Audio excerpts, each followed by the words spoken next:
بەناوی خوای بەخشەندە و میهرەبان بەڕێزان ئێوارەتان باش تاعاتتان قبول. هەڵقەی پێنجمی ژیانی شارستانی واین لە خزمەتتانە، هیوادارم هاوڕێمان بن. لە هەڵقەی چوارمە باسمان کرد کە حزوری ئیجتماعی پێویستە حەدیەقەل دوو کەسی تیا بێت. هاتنی کەسی دووەم بەهێمە ئاگاداری ئەدات کە ئیسراحەت تەواو، ئەو چتانە ئەخلاقی نین، ئەبێ ئەخلاقی بوونەوە. بۆ نمونە ئێمە لە خەڵوەتە خۆمان ڕوتەکەینەوە، لە خەڵوەتە زۆرێ لە ئیشەکان کە نابێت لە جەمع ئەنجامی بدەین وەکی ئستحمام و پاکیزەگی لەوێ ئەنجامەدەین. کە کەسێکی تر واردی محلی حزوری ئێمە بوو، ئێمە ئەبێ زۆرێ لە ڕەفتارەکانمان بە بۆنەی مافی ئەو ڕێزی ئەو جیاوازی تیا دروست بێ و هەروەها ئەویش بە هاتنی ئەبێ ماف و ڕێزی ئێمە بەرچاو بکات و حزوری خۆیمان پێ ئاگاداری بدات. هەر بۆیە لە هەموو وڵاتەکانە بۆ ورود بە جەمع و گەیشتن بە کەسێکی تر وشەیەک دانن کە ئەو وشە ئێمە پێیەژین سڵام. سڵام قفڵی ارتباط بازەکە، یعنی وەختی ئەگەیەنە یەکێک ناسراو یانە ناسراو سڵامکردن ڕێگە بۆ درێژەداین بە قسە و بە تەعامڵ بازەکات.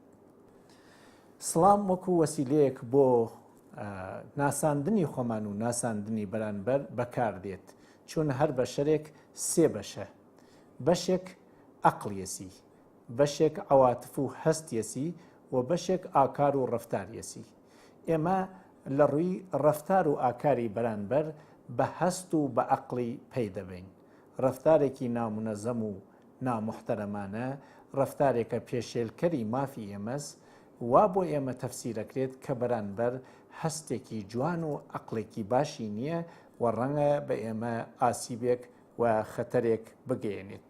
بۆیە ئێمە لە مقابڵی ئەوە خۆمان جەم و جۆرەکەین. سڵام چەندین کارکردی هەست کە ئەبێ بازی بکەین، بەڵام پێش لە بازکردنی کارکردەکانی سڵام باشترە بزانین ئێمە دوای بیستنی سڵام ئەو کۆمەڵە کە لە ئێمە و بەرانبەر تشکیلەوێت چۆن بۆ خۆمان هەڵیە سەنگێنین و چۆن خۆمان ئامادەکەین تایە بۆ تەعامڵ.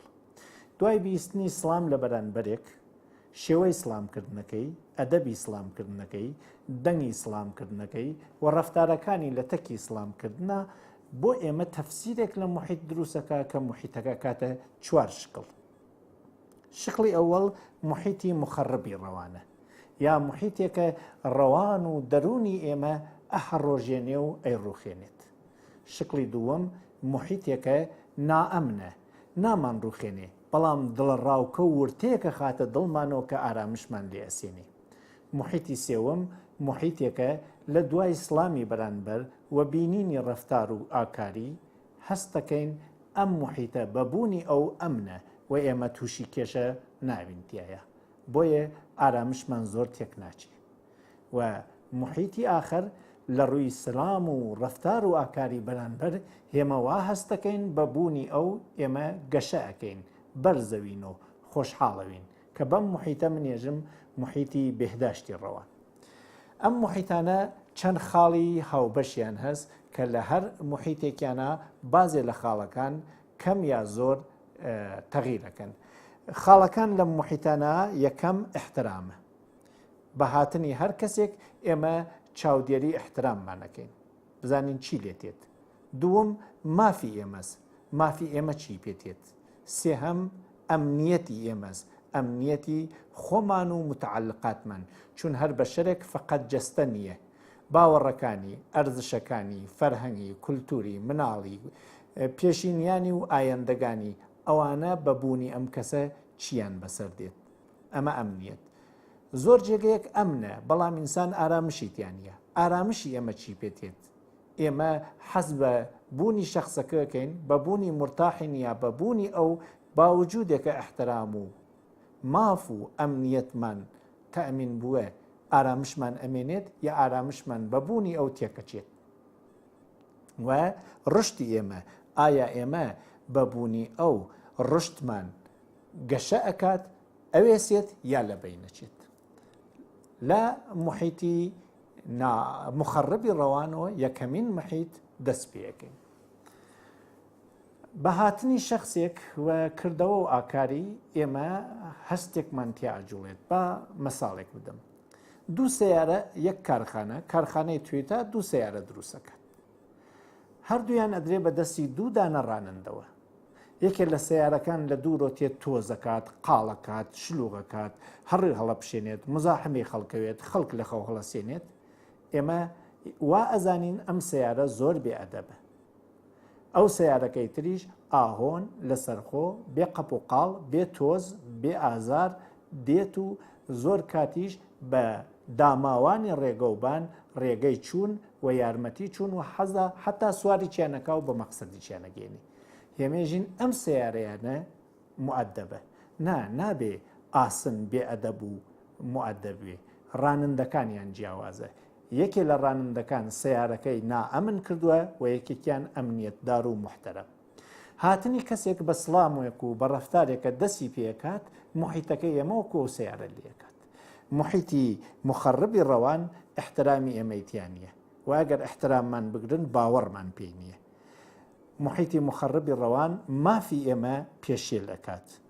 ئەو کەسەتێت دیارە ئێمە ئەترسین ئیسا ژێر پێمان بکات. ئەمنیەتی ئێمە لە بینەوات، ڕازمان، ئەسرارمان، حتا گیانمان ممکنە بەدەستی ئەو شخصە بکەفێتە خەتەر. ڕشتی ئێمە بەبوونی ئەو متەوەقفەوێت، ئیتر گەشە ناکەین. بە هاتنی ئەو ئارامشی ئێمە بارەکات. ئەم ئەفرادانە نائەمنی ڕەوانن، ئەم ئەفرادانە مخربی ڕەوانن، ئەم ئەفرادانە ئەو کەسانن مەدەنی نیەن، زۆر گۆگەل، شەڕخڕێل، قولدورگەل، ڕشوە دەرگەل وانم تەبەقا. بۆیە ئەمانە مەترسی بۆ ئێمە دروستەکەن. محیتی نائەمنی ڕەوان. محیتی نائەمنی ڕەوانیش هەروەکو محیتی مخربی ڕەوانە تۆزێک کەستر. لێرایچە ڕێزی ئێمە ژێر پێ ئەوێت، بەڵام نەسە تاسەد 50%. احترامی ئێمە وای لێدێ، حقوقی ئێمەش هەروای لێدێ، مافمان ژێر پێ ئەوێت، نەسەد تاسەد، ممکنە لە 50 یا کەمتر. ئەمنیەتی ئێمە لەوێ ئەچواتە مەترسیوە. هەروەکو ئەو محیتەکە تۆزێک کەستر. ڕشتی ئێمە متەوەقف ئەوێت و ڕەنگە وەکو ئەو محیتەکە ئاسیب نوێنێ، بەڵام هەر تووشی کێشە ئەوێت، ئارامشمان بارەکات. ئەم محیتانە هەر ئەو محیتەکەن تۆزێک کەسترن. شەڕ بووە سەتانە، زۆرگۆ بووە سەفێڵواز. ئەو کەسە خەریکە ئازارمان ئەدات بە لێدان، بە تەحقیری سا ئازارمان ئەدات، بە لەقەلێ ئەداین و شەق و شەپاز لە ئیسا بە زوان ئازارمان ئەدات، بە چاو و بەکردەوە. ئەم محیتە محیتێکی نائەمنی ڕەوانە. محیتی بعدی کە لە ڕووی ئاکاری بەرانبەر ئێمە خۆمانی تیا ئامادەکەین بۆ ژیانێکی تازە، محیتی بەهداشتی ڕەوانە یا محیتی ئەمنی ڕەوانە. محیتێکە لەوێ ڕێزی ئێمە ئەگیرێت، مافی ئێمە ئەگیرێت، ئەمنیەتمان هەتیایە، ئارامشمان هەو ڕشتی چەکەین. بەڵام نە بە ئەو شێوە کە بە تەواوی هەمووی خەونەکانمان بەدی بێت، بەڵکو کزە احترام هەست، نەسەداسەد، کەمتر لەسەد، مافمان ژێر پێ ناکرێت، بەڵام ئەیمێنێتەوە ڕەوا بکرێت. ئەمنیەتمان هەست وەلێ ترسیشمان تۆزێکتیا هەیە. ئەم محیتە محیتێکە لە جادەگا ئەیبینین. ئەگەر وریای خۆمان نەبین هیچ ڕانندەیەک قەستی نییە ئێمە بکوژێ، بەڵام وریان نەبین خەتەرە تووشی دەعام و تەسادف بین. لە دەعام و تەسادفا ممکنە مافمان، ئەمنیەتمان و گیانمان ژێر پێ بکرێت.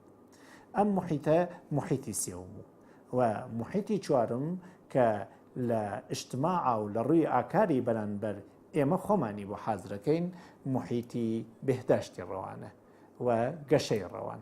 ئەم محیتە لە 100% احتراممانی تیاگیرێت، مافمانی تیا ڕەوا ئەوێت، ئەمنیەتی گیانی، ماڵی، قەزایی، حقوقی، اقتصادی، فەرهەنگی، زەبانی و خانەوادەگیمان هەستایە. ئەم محیتە محیتێکە گەشەی ئێمەی تیا دەست پێکات وەکو دانشگا و مەکتەب و زانکۆ و فێرگە. ئەم محیتە باشترین محیتێکە ئارزۆمانە ژیانی ژیاری بەرەو ئەوێ بڕوات. هیوادارم لەم ڕەمەزانەوە لەگەڵ تەمرینی عیبادەتە، تەمرینی ژیانی ژیاریش پێشوازێکوێت بۆ داهاتوویەکی ڕۆشنتر لە پێشوو بۆ خۆمان و بۆ نەوەکانمان. وەسەلام عەلەیکم وەڕەحمەتوڵڵاهی وبەرەکاتوه.